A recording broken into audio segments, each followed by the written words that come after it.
कृष्णाम् आलयं करुणालयं नमामि भगवत्पादं शङ्करं लोकशङ्करं शङ्करं शङ्कराचार्यं केशवं बादरायणं सूत्रभाष्यकृतौ वन्दे भगवन्तौ पुनः पुनः ईश्वरो गुरुरात्मेति मूर्तिभेदविभागिने व्योमवद्व्याप्तदेहाय दक्षिणामूर्तये नमः। ॐ सहना भवतु सहनौ भुनक्तु सह वीर्यङ्करवावहै तेजस्विनावधीतमस्तु मा विद्विषावहै। ॐ शान्तिः शान्तिः शान्तिः।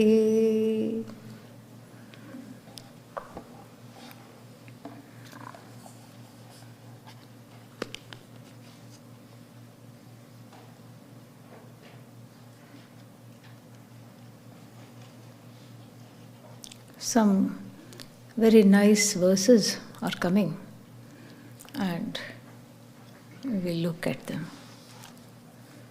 Number 9. We will chant 9, 10 and 11 because they belong to the same jati. They belong to the same species of what, the purport of the author is very similar in all of them. Okay?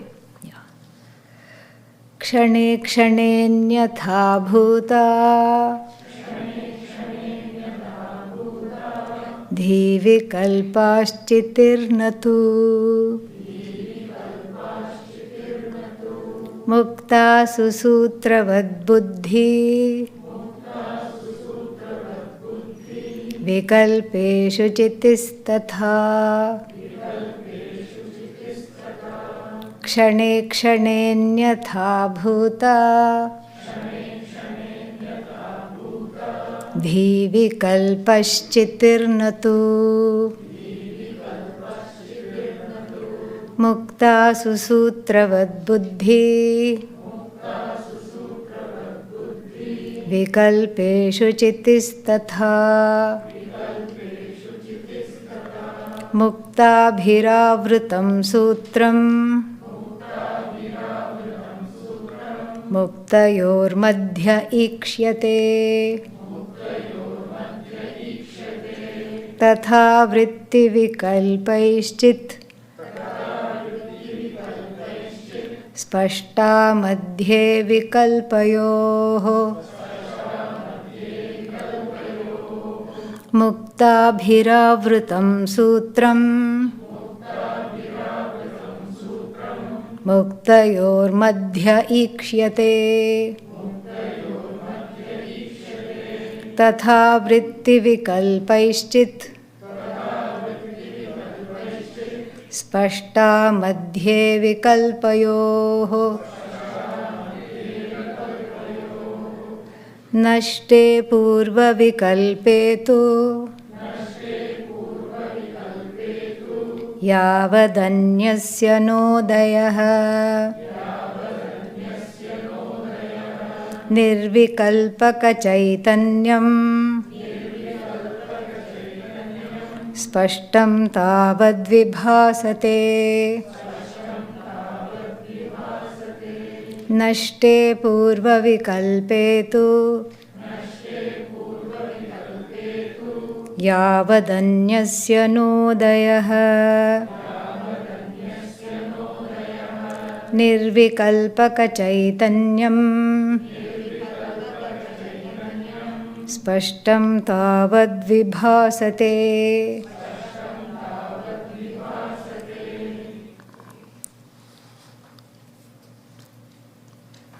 क्षणे क्षणे, now back to number 9. Okay, yeah. क्षणे क्षणे अन्यथा भूता धीविकल्पाः. Very nice, easy Sanskrit for a change. Yeah. Dhivikalpaha anyatha bhutaha when kshane kshane. Kshane kshane means what? Moment by moment. In every moment. Dhi vikalpaha, meaning the modifications of this mad, bad, sad buddhi. But what is the Sanskrit word for mad, bad and sad? That is my addition, okay, yeah. Because we have to see what kind of buddhi. Because otherwise it doesn't matter. If there is if it is kshanika or not, it doesn't matter. But since the buddhi is a mad, bad, sad, sometimes rad buddhi, then we can take heart in the fact that it is anyatha bhutaha. Anyatha bhutaha means separate, distinct and discrete. What? Dhi vikalpaha. The thoughts and the modifications of the mind keep changing from moment to moment to moment. This requires practically no explanation if one has a mind, okay? This is experienced constantly. We constantly experience this. 1 minute, I think I'll go here. No, I changed my mind. And no, I think I'll take the first one. That first choice was better. No, I think this one. Sometimes people drive themselves crazy and others around them also. This is like an extreme form of what is being described in the first line of the 9th verse. A kind of a full-blown and extreme form. So, this talks about two things. Two things are pointed out. That any vritti, by definition, is kshanika. Kshanika vrittihi. And why is it kshanika? Because that is how it is, the setup is. This is not because one has a bad mind or anything. The mind is supposed to be moving all the time. Otherwise, what you see gets stuck in the head. First you see, let's say, you go about your day and you see a pot. And then after that you see a flower. Then the flower sits on the pot. Now you have in the head a weird kind of a flower pot. And then after that you see your breakfast. Then the breakfast tray is balanced on that flower, which is on top of the pot. But that is not how the cognition works. The cognition is smooth. Unlike some of those early cartoons which came on Indian television. Indian cartoons were there. Rama going to the forest. Little Ramayana, they had made it into some kind of a cartoon. And I think some high school goers had done it, or maybe college goers, and then it was on the broadcast for a few weeks on the government channel, Doordarshan, and then to encourage these youngsters to do such things. But then Rama going to the forest was like this. Like this. And Lakshmana following was like this. And that is how our perceptions would be if the mind, the job of the mind was supposed to stay in one place all the time. That's how our perception would be. There would be no smoothness. Like even me doing this, moving my hand across, you see it as a smooth motion.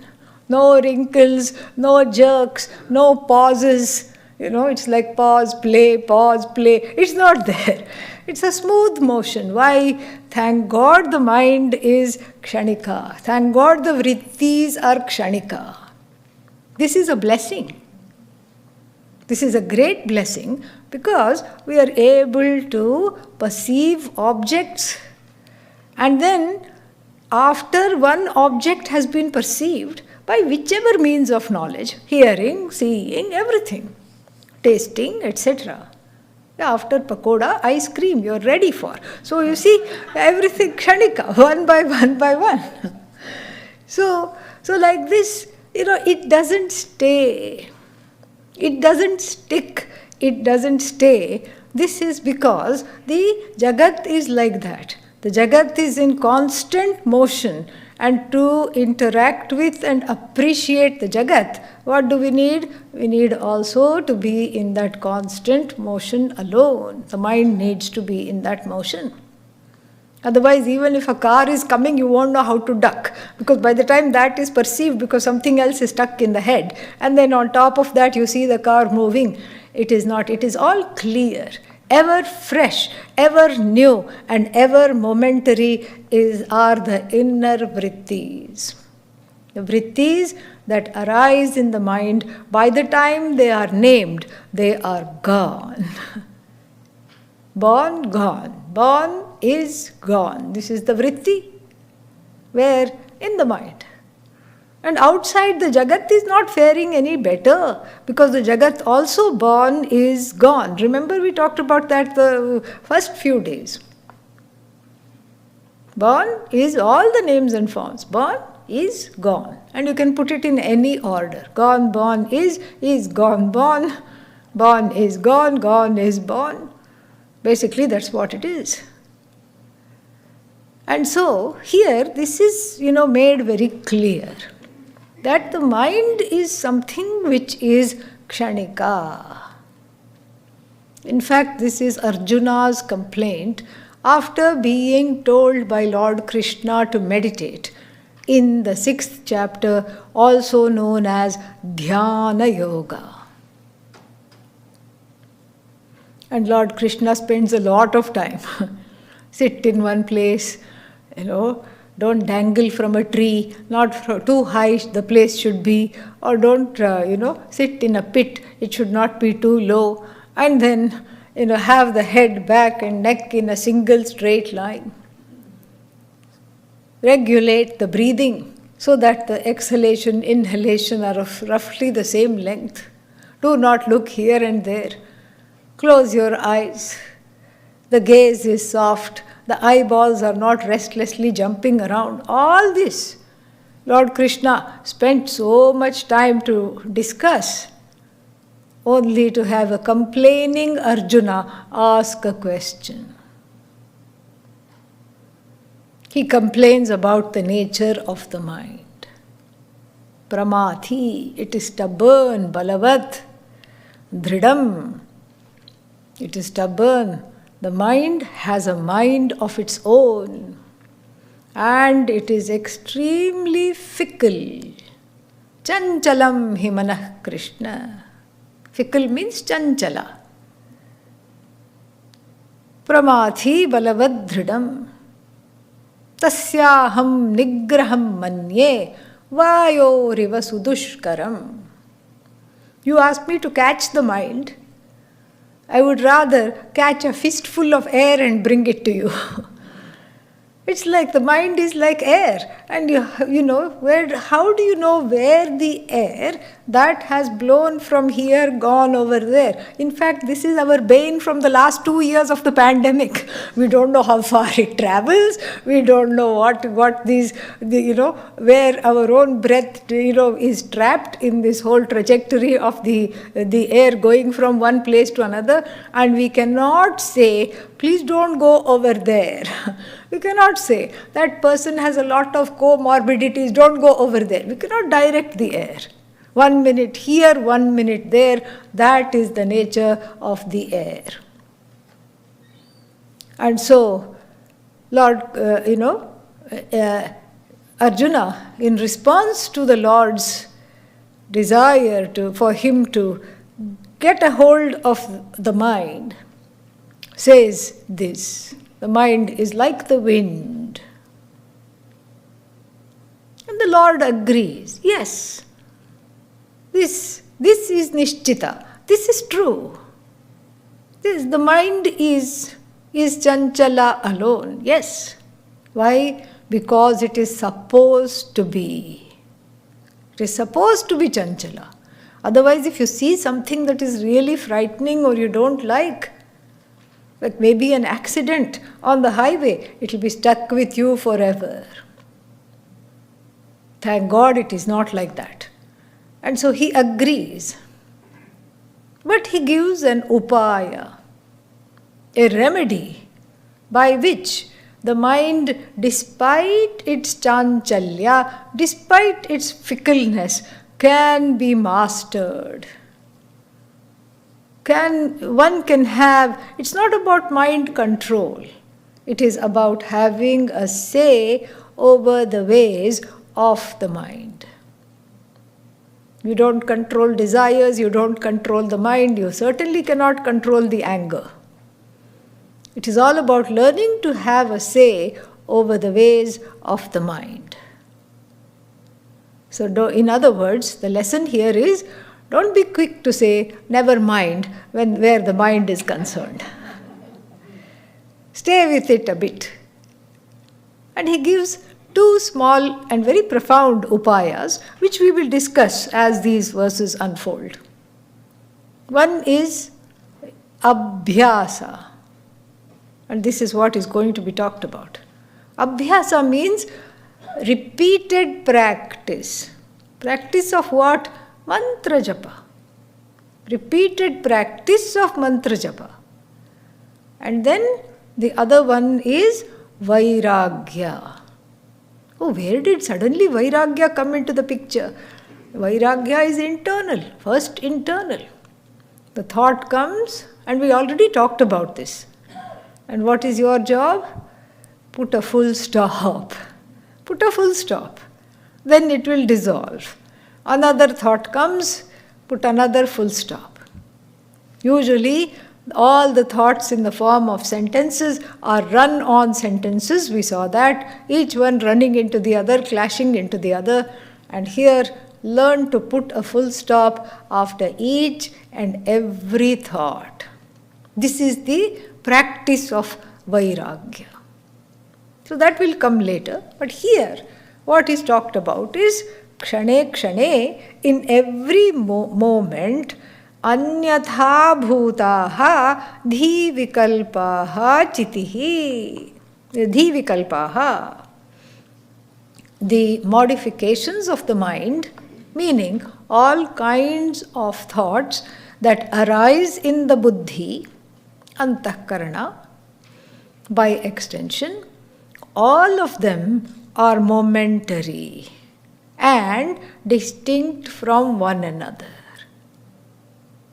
You can have strange thoughts. Two thoughts which have no connection. You wonder how you got this thought. And we say sometimes, I don't know why I'm thinking these thoughts without rhyme or reason. Sometimes there is a rhyme also. Yeah. When you think of the car Honda, Bonda is not far behind. There is a rhyme. So you cannot be blamed for thinking of Bonda, some kind of fried fritter, okay? Yeah. If there are people who don't know what Bonda is, very tasty. In fact, we had it few days back. Yeah. So, and then conversely, to be fair, you look at the Bonda and then you realize that you haven't locked your car, the Honda. That is also possible. So, we may say there is no rhyme or reason, but even though there may be no reason, there is definitely a rhyme there. But the mad mind is just full of these thoughts. And what does the ahankara do? Rides out every thought.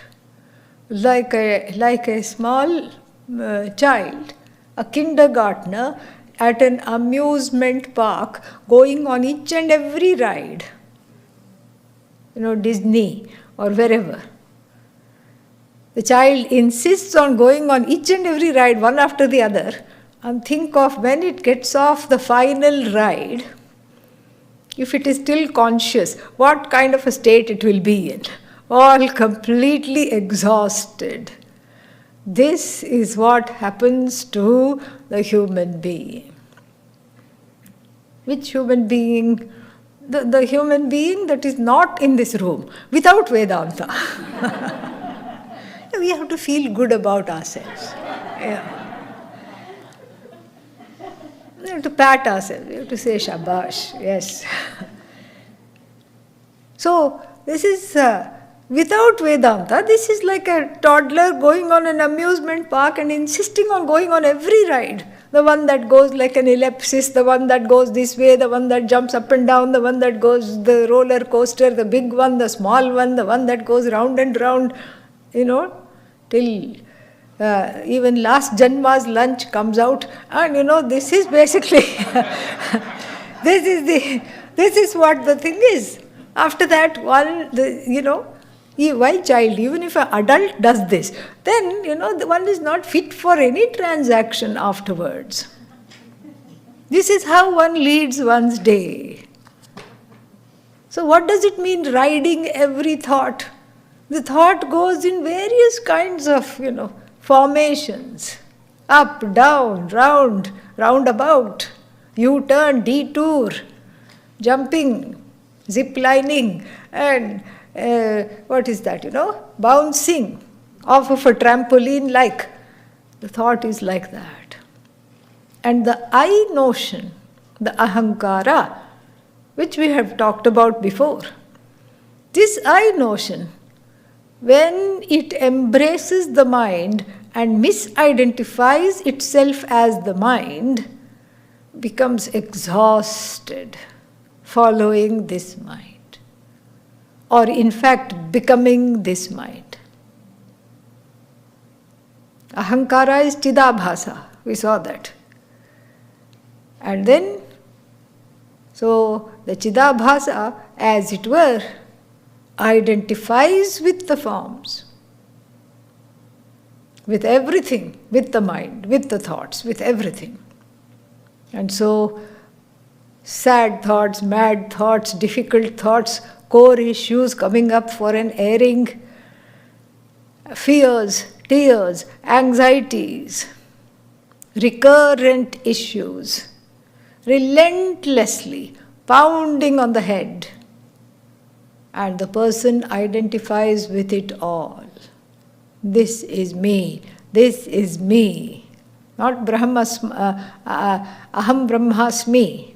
Not that me. Okay? This is me. Sad me. Bad me. I'm no good. I'm a loser. This is what it is. The whole thing. Because see, we can very clearly see in this verse the cause for sorrow, for despair, and everything. Fear. And then since it is non-stop, the ahankara starts to think that the state of the mind is its own state. That's why nowadays we use the expression, don't talk to me right now, I'm in a state. Yeah, this is the state. One is in a state of frenzy. One is in a frenetic state. It's so helpful to understand this. Here, the clarification is made. And what is the clarification that is made? Between the dhi-vikalpaha, which keeps changing in every second, and the chitihi. So what is the chitihi, consciousness, doing when the ahankara is jumping up and down and identifying with the chidabhasa and as itself? And what is the chit doing? What is consciousness doing? The consciousness is just illumining this madness. Illumining is not an action, not a verb. The consciousness is just being itself, bringing to light everything, including the mad frenzy that is happening within the mind.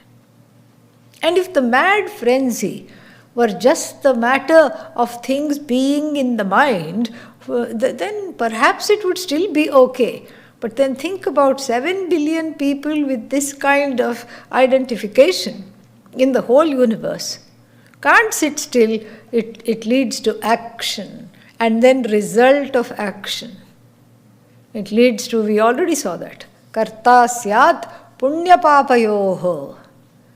Which verse was that? Right at the beginning, 2 or 3 somewhere. Verse number 3, I think, yes? So, 2, right at the second verse, at the outset we saw. So, this is how the doer is born. And born again, no pun intended. Born again and again and again. Because the primary cause for this birth, which is Atma Ajnanam, which makes one identify with the mind, with everything finite, with everything momentary, has not been addressed. And one has not reclaimed the truth of oneself as Chit, consciousness, as Chitihi, as the whole, as Bhagavan, as Brahman. So here, in the first line, it is made abundantly clear. And what is made abundantly clear? Kshane kshane anyatha bhutaha dhi vikalpaha chitihi natu chitihi. Not indeed the chitihi. The chiti is not participating in this clamor for something or the other all the time, in the thoughts and the actions that arise from the thoughts and the results of action that arise from the action, and then the further hand-wringing because the results are non-acceptable, etc., etc., etc. This is only on the level of dhi vikalpaha. And what are you? Are you the vikalpa or are you the chit? You are the chit. So that means nothing that is happening in the mind, moment to moment, day by day, year by year, 24/7, 365, is affecting you. Oh, how can you say that? It is affecting me. Can't you see I am disturbed? Can't you see I am shedding tears? As though. Yesterday there was a question, what is as though? This is as though. Even to shed tears, it is Ananda that is shedding tears. Satchidananda is as though crying. That's what it is. That which upholds and sustains those tears is Ananda. And so the chitihi, natu chitihi, kshane kshane anyatha bhuta, dhi vikalpaha. Dhi vikalpaha, that is limited to the modifications of the mind, not the chitihi, not at all. So then what is the chiti doing? Enjoying the show, eating popcorn and seeing this person crying, sad movie? No. So what is the chiti doing? It is, as it were, illumining everything without making any distinctions between the good or the bad, between guna and dosha, between nama and rupa. And it is not only illumining it, the illumining aspect, if we can say, again the word aspect is within inverted commas. The illumining aspect of the chitihi is called, chit, all knowledge, that which brings things to light without really doing any action, just like the sun shines and brings things to light by just being what it is. So this is called the chit aspect. And this we have seen, and now the author, the Acharya here, talks about the Sat aspect. Not only is the Chitihi, consciousness, lighting up the thoughts, the mad bad thoughts in the mind, but also sustaining those very thoughts. This is where it can get a little dicey, so we have to look at it carefully. Sustaining the thoughts without becoming those thoughts, really speaking. Sustaining the thoughts, just like the crystal lends itself. For what? What does the crystal lend itself to? The crystal lends itself to becoming a tree. Okay? Yeah, the crystal lends itself to various colors, and here is another version of the brahmachari crystal wearing yellow. Okay, yeah. And so the crystal lends itself to various colors, colorations as it were, without really losing itself. And then when you pick up the crystal, you don't have to wash off the yellow color, red color, green color, because it hasn't stuck to it. That is what has to be understood. So the Chit has the Brahman here, from the standpoint of Chit or all knowledge, consciousness as all-knowing consciousness lights up the vrittis in the mind without taking the nonsense on. And then Brahman as the Sat aspect, aspect means from the standpoint of Sat, sustains all these vrittis in the mind. Sustains them means what? Because Brahman is, vrittis are. Understood? Yeah. If there were no Brahman, there would be no vritti. No Brahman, no vritti. If vritti is there, then definitely Brahman is there. Why? Because Brahman is the existence, the content of the vritti. Then what is vritti? Vritti is the form, a projection, so to speak. Brahman is the content. That consciousness is the content. This is so beautiful. Consciousness is the content. Because of the presence of consciousness, the vrittis exist, they shine, they come to light. And the Sat aspect of this consciousness is taken up in the second line with a beautiful example that we have also come across in the Bhagavad-Gita. Muktasu sutravat buddhi vikalpeshu chitihi tatha.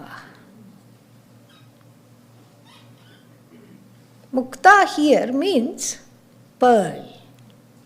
So the example is of a mala made up of pearls. And maybe it is for this example to become very clear, we have to visualize the mala, not a kind of the same kind of pearls. We have to visualize the mala making a very kind of a radical fashion statement consisting of big, small and various colored pearls, not in any order. Mismatched perhaps, doesn't matter, but for this example to work, we have to visualize that kind of a, what might seem an odd necklace. Why? Because the metaphor is to see that when you look at the pearl mala, what do you see? The various pearls. You see the pearls, you either appreciate it or you don't appreciate the mala and just go by. And then what do you not see is that which is holding the pearls together. Sutreshu, Sutre Maniganaha Iva, 7th chapter, Bhagavad-Gita. But there it is in a slightly different context, we will see that. Sutra means string. Maniganaha, lots of pearls. That is why the name for consciousness is called Sutratma, the Atma that strings everything together. Strings all the thoughts together, because this is actually a very COVID appropriate text, don't you think? Yeah. We have spent 18 months really going within, because there is no other option. And here, to top it all off, is a wonderful text that talks about how the mind works and why we feel this way, why people feel this way. Very, very beautiful and detailed, very in depth. So the string here is likened to consciousness. The Chitihi is the sutra which has strung together this motley medley of various muktas. Muktas means pearls, manis. Motley medley of various manis, it has strung together. And here is the climax. It has strung all this together without itself being strung out. That is the key. Because it doesn't identify with it, it does not reject it, it does not partially choose a few things and reject others. It does not differentiate, saying this is a good thought, it cannot be next to a bad thought, and I have to put only the good thoughts together and throw the bad thoughts away. No. Just strings whatever comes, however it comes, it just strings things together. Muktasu sutravat buddhi.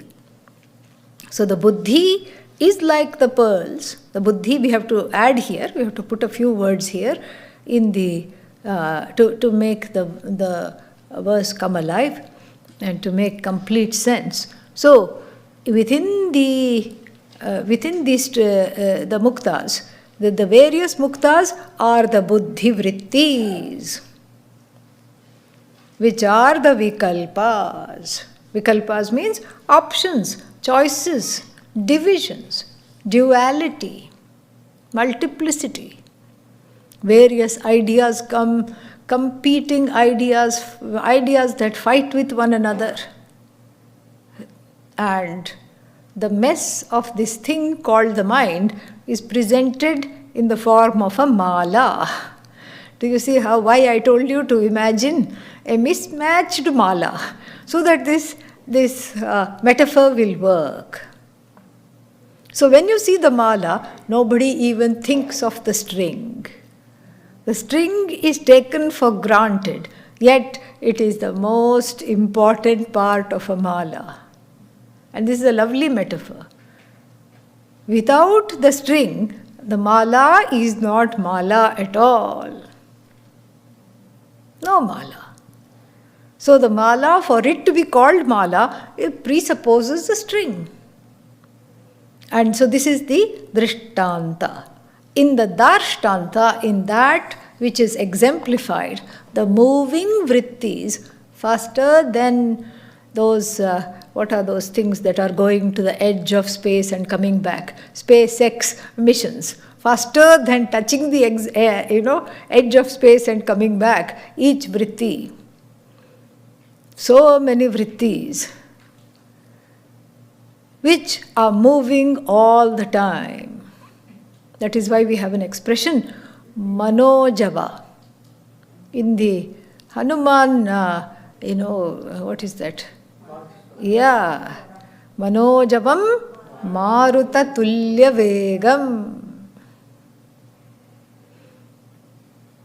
So manojava means the speed of the mind.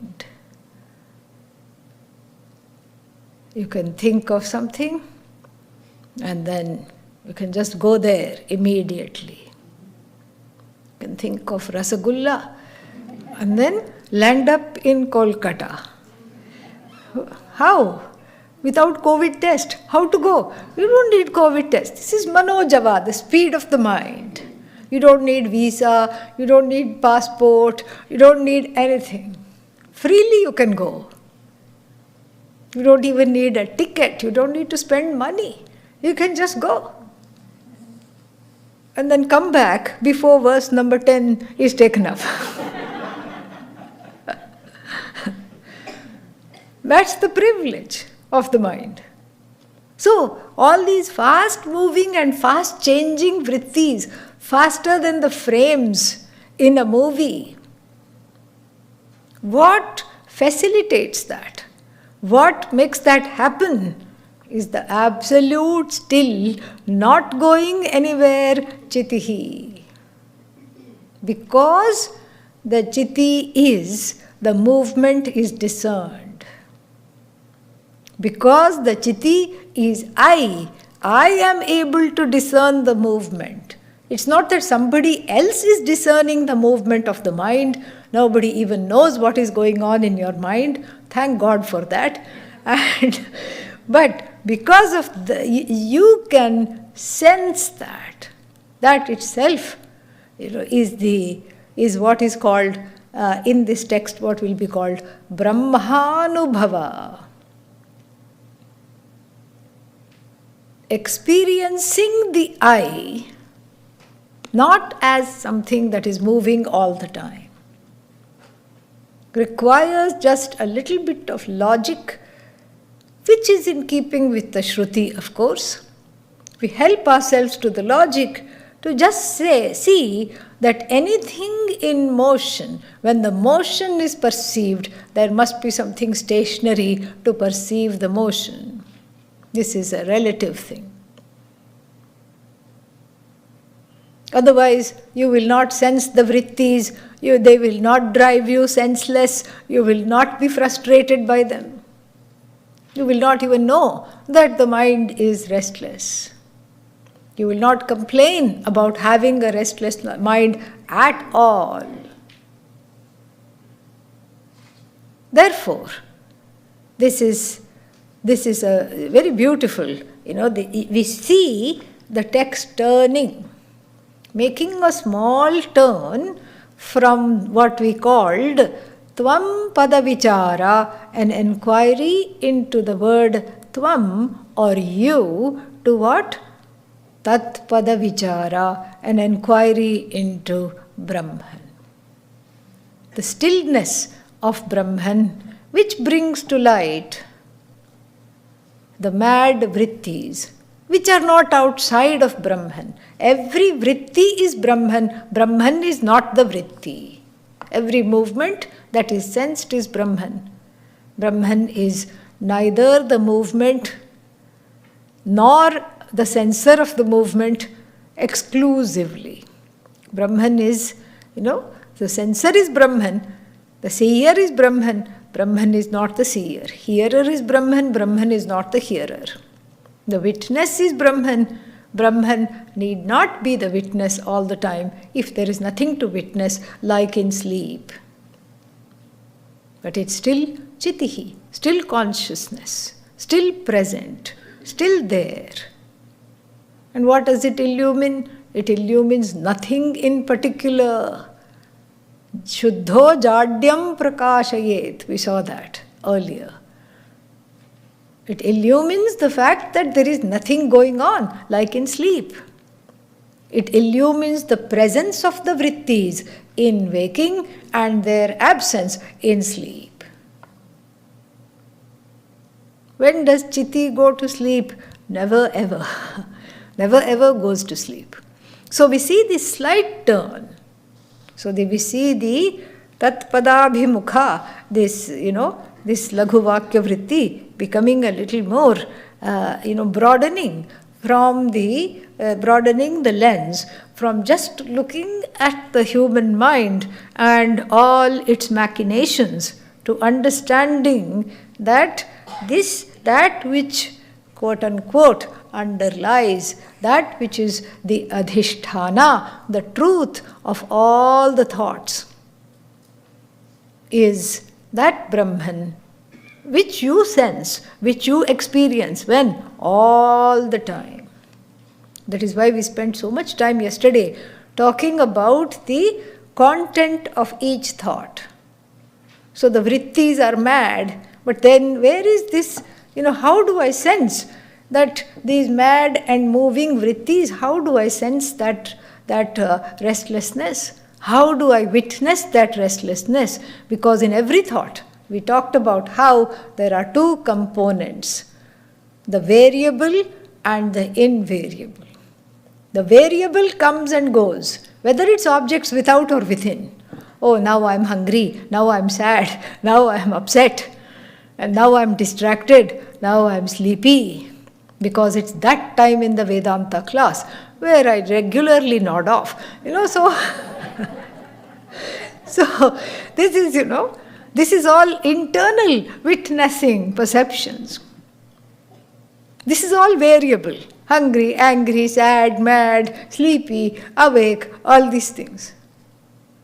Then, with the help of the same, mind, we perceive objects outside. Oh, this one hasn't come to class. Oh, that one is sitting in a different place. Oh, time is going very fast today. So many things. You're witnessing within and without. Too cold, too hot. Hot in front, cold in the back. This is what I'm told the room is like. Yeah. So, this is, these are all various perceptions, so to speak, outside. From the standpoint of Chitti, there is no outside, inside. This is just from the standpoint of the individual jiva within the mind and, outside the mind. That is why we make this distinction.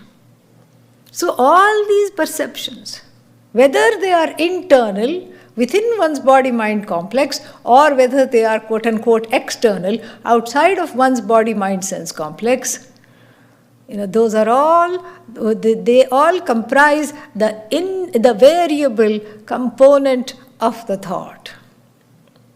But then there is the invariable component, the string that is there, that is present.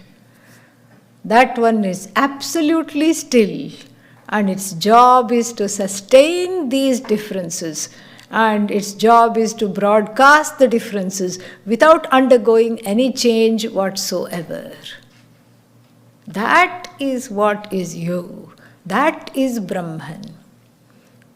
And that is why it is likened to this beautiful string. A string of mismatched, sometimes garish pearls.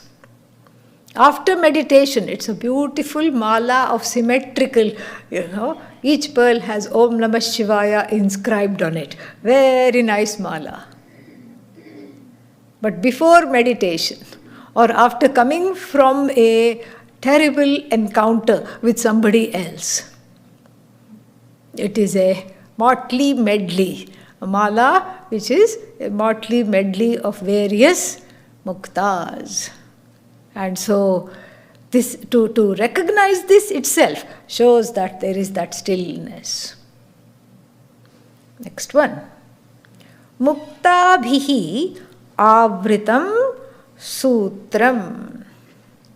Avritam, covered. Muktabhihi, by the pearls, by the gems, by the manis. What is covered by the gems? Sutram. What is sutram? Thread, the string. The string that is covered by the manis, by the gems, by the pearls. Muktayoho, between two pearls, madhye ikshyate.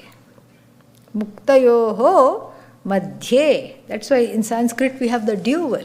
So in between two pearls, ikshyate, passive voice, is seen.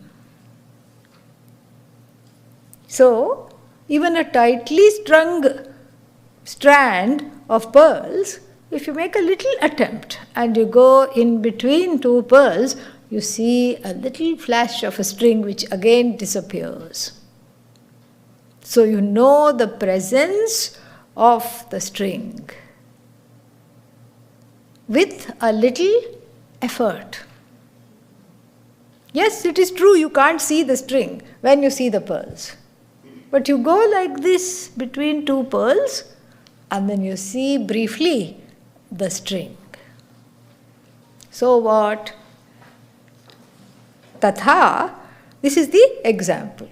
Tatha, in the same manner, vritti vikalpaihi chit, vritti vikalpaihi, in between the mental activities, spashta chit vikalpayoho madhye. Vritti vikalpaihi means by the changes of the thoughts within the mind, by the vikalpas, by the divisions of the various thoughts. What? Avritam, we have to say. We have to bring in, we have to do anuvritti, means carry this over, downstairs to the second line. Avritam. But with a caveat. Avritam means what? Hidden. Is the I ever hidden? Say no, so we can move on. Yeah. Is the I ever hidden? No. Can the Atma ever be hidden? No. In fact, that which brings everything to light, how can it be hidden? This defies all logic. It is never hidden. But it is hidden for, as it were, as though for want of a proper pramana to know its nature. Then you can say hidden. Or another situation, it appears hidden because there is too many other things going on that seem to as though cover. The I is as though covered by various misidentifications with the body, with the mind, with the senses, with the vrittis. So, all these things, the body, the mind, the senses, thoughts, doership, experiencership, they form the various places of error, loci of errors, places where mistake is definitely going to be made, and indeed it is made. In the tradition, these places where the errors are committed are called koshas. Koshavat achhadakatvat kosha. Kosha means sheath, which holds the sword. And what is the job of the sheath? To cover the sword so that it doesn't hurt anybody. So similarly, the body, the prana, the mind, and the sense of doership, the sense of experiencership, these are common places where one identifies with all those things rather than with the chit. This is why the Atma is seen as though hidden, like even the string between the two pearls.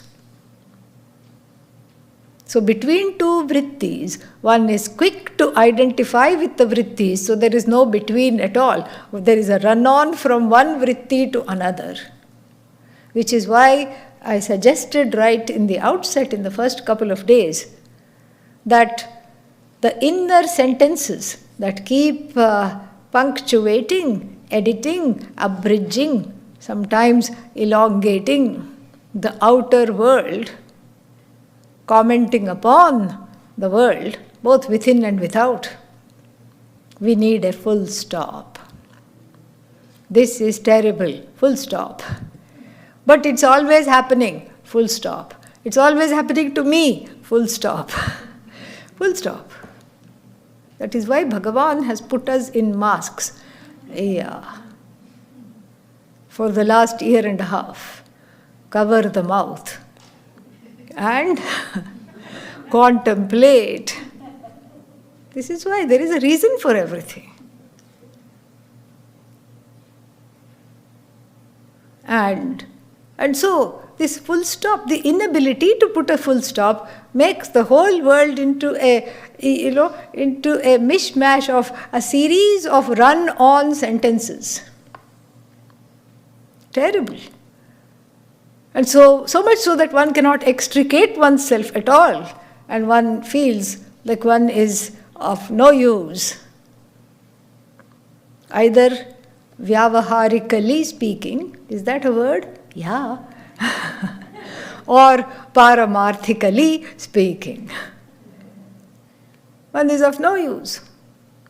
And so therefore, the Vedanta Shastra insists on, in the process of its pedagogy, it insists upon identifying these areas of error to recognize them cognitively. It's not like you have to jump out of the body because the body is an area of error. You can't jump out of the body. Oh, but I am having an out-of-body experience. Yeah, please come and see me after class, if that is the case. So, you can't jump out of the body, much less out of the mind. This is an upadhi for that very consciousness. But you can help yourself to delineating the space between the body-mind-sense complex to have that inner space where the Atma, as it were, shines in between the vrittis and in between all these areas of error. So many areas of error. That is why it is called Annamaya Kosha. The body as I. I am nothing other than the body. This is the Annamaya trap. Annamaya means the body is talked about at length in the Taittiriya Upanishad as what? As the modification of what you eat. And what you eat has come from the 5 elements, and the body is also therefore a modification of these 5 elements. Then after that what comes? Pranamaya Kosha. The pranas, the so-called vital forces, vital airs, they too are, they too are what? They too are the place of error, because they too are from the 5 elements. And the pranas bless the body with sentience, but they don't make the chiti come alive. Chiti is, therefore prana is, not the other way around. Then manomaya kosha, another place of bad error. The mind and its vrittis are as good as I. And this is where we are here in the Laghu-Vakya-Vrtti, discussing the manomaya kosha and its various dangers. After that what? Vijnanamaya kosha. Vijnana means doership. Vijnana here is not a compliment, knowledge, self-knowledge, no. Here it's different. Doership. I am the doer, that notion. Karta aham. That notion is a place of error, where the Atma is, as it were, hidden in these notions. Atma is sustaining the Karta, but the Karta forgets that. The one who identifies with the Karta forgets that. And then finally, Anandamaya Kosha, which is what? Experiencership. Bhoktritva buddhi. I am the experiencer. And so the Vedanta Shastra has a two-pronged approach. First, its pedagogy is to negate all these areas of error as you, and to point out these errors so that you can consciously begin to disidentify. And then the Upanishads generously give various upasanas. Upasanas means what? Meditations. In order to help oneself to cultivate that inner space so that one is constantly not reacting to the vrittis because of the vrittis. And forgetting the string that is holding the vrittis together is not affected by the vrittis at all, in any way or form, and that string is the one that is I. Not the vrittis, not the force of the vrittis, no matter how powerful they are not me. but I am projecting them, I am sustaining them. They arise within me, they are sustained by me, they resolve into me without affecting me. This is what is being talked about. So here the upasana portion is going to come now, and that also includes the teaching, which we are going to see. And then muktabhihi avritam sutram muktayoho madhye ikshyate. So the invisible string can be made visible by parting two pearls with a little bit of effort. Similarly, even though it is as though hidden, this consciousness is as though hidden by the force of the vrittis, in between two vrittis, in between two thoughts, it is shining. It is shining means what? One can become aware of it. It was shining before, yes. It will shine later, yes. But what is it now? One can be aware of it between two thoughts. And that is what meditation is all about. Meditation is trying to make this garish mala of various mismatched and terrifying, saddening, maddening vrittis into a uniform, cultured pearl mala, so that one can then have abhyasa or practice of having a say over the ways of the mind gradually. So that when in the non-meditative state, when one is responding to the world or responding to one's own internal world of vrittis, one can have that same objectivity. How? We shall see that later. Om Purnamadav Purnamidam Purnat Purnamudachyate Purnasya Purnamadaya Purnamevavashishyate. Om Shanti Shanti Shantihi. Harihi Om Shri Gurubhyo Namaha. Harihi Om.